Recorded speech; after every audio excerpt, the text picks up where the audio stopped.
আজকে সকালবেলা আমার কাছে একটি হোয়াটসঅ্যাপ আসে এবং এটি নতুন নয়, এরকম হোয়াটসঅ্যাপ আমার কাছে অনেক সময় আসে।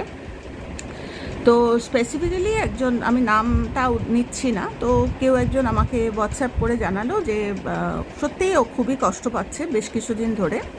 তো কথা হচ্ছে নানা রকম, কিন্তু বলে না যে সময় না হলে বা ওই ব্লেসিংসটা না থাকলে কোথাও তো আমি ভুল করছি, তার জন্য ওই ব্লেসিংসটা আমি অ্যাট্রাক্ট করতে পারছি না টু আন্ডারস্ট্যান্ড দ্য গাইডেন্স, বা বোঝার জন্য যে আমার বড়রা কেউ কিছু বললো বা কিছু আমি নিতে পারি না। আমার বিভিন্ন রকম যুক্তি আসে, বিভিন্ন রকম মনে ডাউট আসে, আমি বুঝতে পারি না।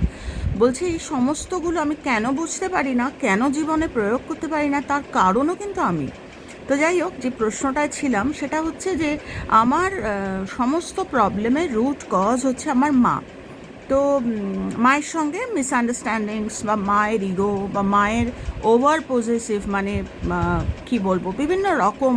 এখন এটা তো ঘোর কলিযুগ, তো সবারই মানে চরিত্রগত দিক থেকে আমাদের প্যাটার্নসগুলো পাল্টেছে, মায়েদের পাল্টেছে, বাচ্চাদের পাল্টেছে, সাময়িক মানে সাধারণভাবে মনে হয়, কিন্তু যার কথা বলছি তার মনে হওয়ার কথা নয়, কেননা সে গাইডেন্স পাচ্ছে বা তাকে বোঝানো হচ্ছে।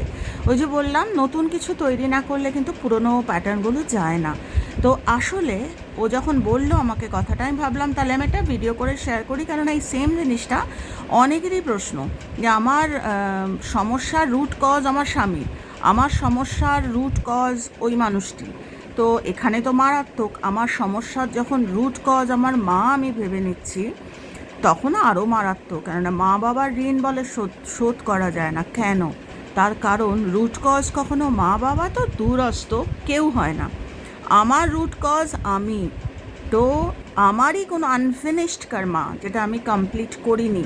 মা বাবা কখন হয়ে আসছে যে মারাত্মক কিছু দায়, যেটা আমি ওই জন্মে কমপ্লিট করে আসিনি, ওই জন্মও আমরা দেখিনি, এই জন্মেও হয়তো 1 বছর আগে কিছু প্রচুর আছে এরকম। আগামী দিনে আমি ভালো ডিটেলে আমি হয়তো বলবো এগুলো নিয়ে, একদিনে তো বোঝা যায় না। তবে হ্যাঁ, এইটা একেবারে মন্ত্রের মতো ফর্মুলা বলা যেতে পারে যে আমারই প্যাটার্ন হচ্ছে আমার রুটে। আমার রুট কখনো মা বাবা বা অন্য কেউ হতে পারে না, কেননা আমারই কোনো আনফিনিশড কর্মা, যেটা আমি কমপ্লিট করছি না, কারণ আমি চিনতেই পারছি না। তার জন্য আজকে সমস্যা আসে। আমার সমস্যার কারণ অন্য কেউ নয়। তো ভাবলাম এটা তোমাদের সাথে একটু শেয়ার করি। এটার ডিটেল হয়তো আরও আগামী দিনে হয়তো শেয়ার করব।